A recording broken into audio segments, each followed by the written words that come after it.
BKS Telugu News.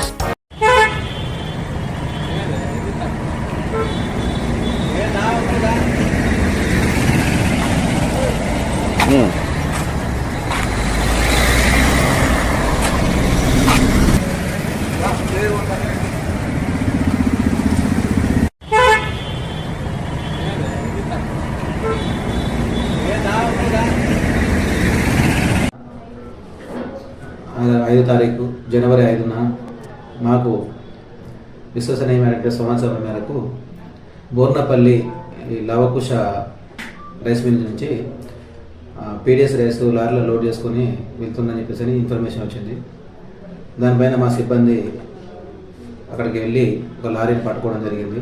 అందులో సుమారు 290 క్వింటాల పీడిఎస్ రైస్ ఉంది. దాని విలువ సుమారు 14,50,000 ఉంటుంది. దానిపైన విచారణ జరిపి అది పీడిఎస్ రైస్ అని చెప్పేసి కన్ఫర్మ్ చేసుకొని దానికి సంబంధించినటువంటి 3 వ్యక్తులపైన కేసు నమోదు చేసి దర్యాప్తు చేయడం జరుగుతుంది.